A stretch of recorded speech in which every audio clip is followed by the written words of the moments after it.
Mahirap talaga makimarites ngayon, lalo na ang nakikita nating trending sa social media ay nakabisaya. Kaya eto na, ikukwento ko na sa inyo. Pag-usapan natin ang trending sa social media ang tungkol kay Adrian Rovic Fornillos. Siya ay pinatay noong May 10, 2023. Nagkalat ngayon sa social media ang mga screenshot at resibo di umano ng pag-uusap ng girlfriend ni Adrian at ang best friend nito. Grabe talaga ang storya nito dahil pati ang parents at sister ni Adrian ay nag-post sa kanilang social media at nilagay nila ang 5 pangalan at nilagay nila ang description at kung sino ang main suspect. Ayon sa mga pulis, meron ng strong lead at person of interest. Ayon sa kanila, na-retrieve na di umano nila ang armas na ginamit, pero lumabas lamang ito 2 to 3 days after nang nangyari. Ibig sabihin, wala daw yun sa unang araw ng kanilang investigasyon. Ayon sa kanila, parang intentional daw ang pag-iwan dito para iligaw ang kaso. 3 anggulo ang iniimbestigahan ngayon ng mga pulis.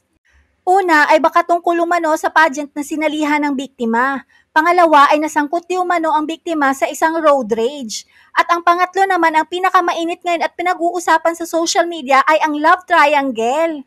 Mula nung namatay si Adrian ay panay post ang girlfriend nito sa social media at pinakita pa nito ang kanyang tattoo na nakapangalan kay Adrian. Makikita rin sa kanyang post na nakaupo siya sa puntod ni Adrian habang nakasuot ng toga at nilatag din niya ang toga na animo nakasuot din si Adrian ng toga. Kaya marami ang nagdadalamhati at nakikiramay sa pagkawala ni Adrian. At ito na ang plot twist! Isang account sa social media na ang pangalan ay Dump Ace ang nag-leak ng mga screenshot ng usapan ng girlfriend ni Adrian at ang best friend nito. Ngunit ngayon ay deleted na yung account. Ngunit hirap na hirap ang mga marites na Tagalog dahil nakabisaya ang screenshot. Isa sa mababasa mo doon sa screenshot ay kinikilig di umano ang babae na di umano girlfriend ni Adrian dahil hinatid mismo sa kanyang stall habang may event ang flowers na bigay ng sinasabing kabit daw na si pastor. Mababasa mo rin doon na nagbigay umano ang pastor ng isang mamahaling bag na nagkakahalagang 24,000 pesos. At mababasa nyo sa screenshot na pinayuhan ng best friend si ate girl na maghinay-hinay. At sinagot naman ito ni ate girl na, syempre kabit siya.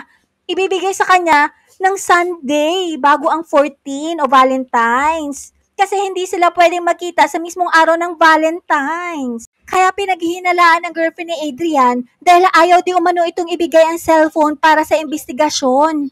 At nakakaloka dahil ang mismong pastor ay nagbigay mismo ng eulogy sa mismong burol ni Adrian. At nagsalita na rin si pastor at pinabulaanan niya ang mga aligasyon tungkol sa kanya.